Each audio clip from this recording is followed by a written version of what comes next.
Hey, welcome back to Worthington Model Railway. Today I'm up on the railway loft and it's a round to it day. Remember not too long ago I got these Accurascale 16-ton and 21-ton wagons, and I want to make some coal loads for them.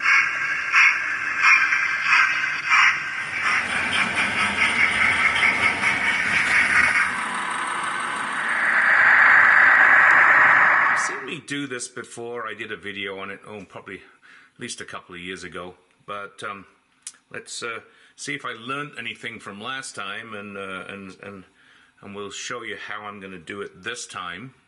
So let's get started. So basically what I'm going to do is I'm going to take this scrap of foam and cut out some pieces that'll fit into here. What I learned last time is I really need to paint the foam black before I start, so we don't get any white showing through. So I will do that. And then I've got some coal that I got from a local model shop. Let me dig that out. So as you can see here, I've got a range of stuff. I got some coarse ballast from Woodland Scenics, which is I think what I used last time. I also got some coarse cinders, and I'm not quite sure what the difference is between the... I think they're both basically the same, but anyway, these look like they're a little finer than those. I then got a Arizona Company Rock and Mineral coal, which actually looks quite nice, and I think I'm going to mix some of that in with what I'm doing here. And then finally, I got coke. I don't think I'm going to be using the coke, but I will create at some point some coke loads for the coke wagons that I have, the ones with the high sides on them. And this obviously is designed to be way coarser and look different to the coal. But may end up using some of this too. I don't know. We'll see as we go here. So here are some of the ones I did last time. These were for my Bachmann 16-ton wagons that I made them. This is a commercially made one. I can't remember who it's by. It might even be from Bachmann. And they're good too, but it's nice to be able to make them yourself. Now, what I did realize when I went and looked, and I remember this from last time, I tried some different types of glue, and I think this is a rocket card glue, and it gives it that sort of glint to the coal, whereas this is just straight PVA, and the coal is a lot duller. It doesn't get that shine that it gets with the rocket card glue. I don't really have a lot of rocket card glue available, and I need to do a number of these, so I'm just going to use straight PVA to do these. Just to see if these are the same size, if they fit. Let's try with a commercial one. Yeah, that one seems to fit fine. See about my homemade ones. It's a tight fit, but it fits. And this one is also, this one fits kind of perfectly. Sorry, you can see there. So that one fits perfectly. This one is just a little bit tight, but that's fine. So we can use this one as a template, and I'm obviously going to have to make a different template for the 21-ton wagon. So let me get on paint this black so that I don't have to worry about painting it later, and then we'll make some of these.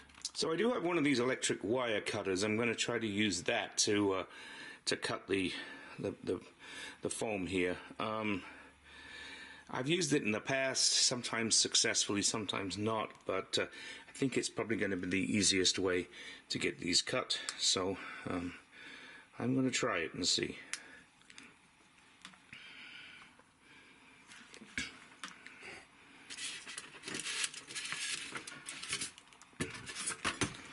I don't know if you can see this, but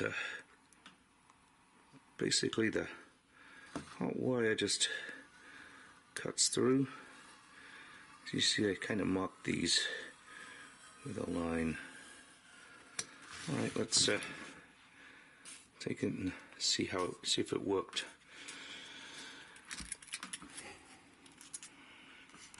I had to trim a couple of these a little bit, but generally speaking, they work, they fit in. A couple of them are a little tighter than others, but I think they will all work for what I need to do. So let me get them painted black. So just some cheap black acrylic paint here, and we'll get those painted up.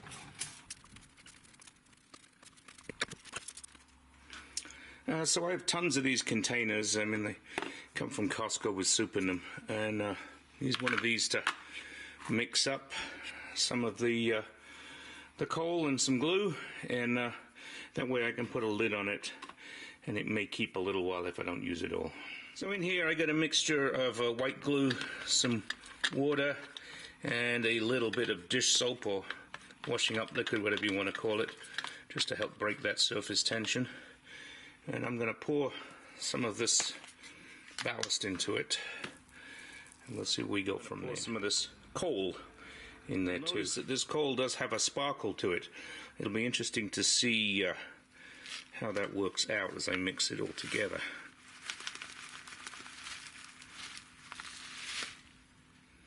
So I get this mixed up. It's kind of a glubby, gluey mess, and I'm just going to put some of this onto each one of these bases. So let's take a base and put some on top and see what it looks like.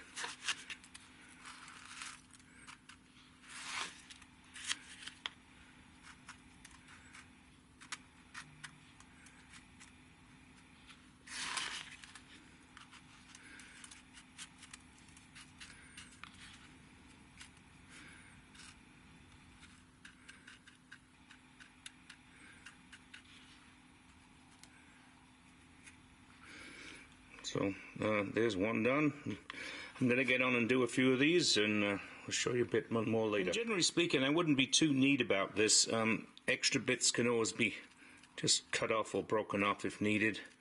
And I mean, the loads are never going to be perfect anyway, so here we go. So let's leave these to dry at least overnight. It might take a little bit longer. Maybe not, because it's only white glue, but I'll leave them to dry and stick them in some wagons and see what they look like. So here we are a few hours later, and they're getting there. They're not, no, these are not totally dry. I'm gonna give them a little longer.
As always, thanks for watching. I hope you will agree that these homemade coal loads for these wagons are very effective and very easy to do.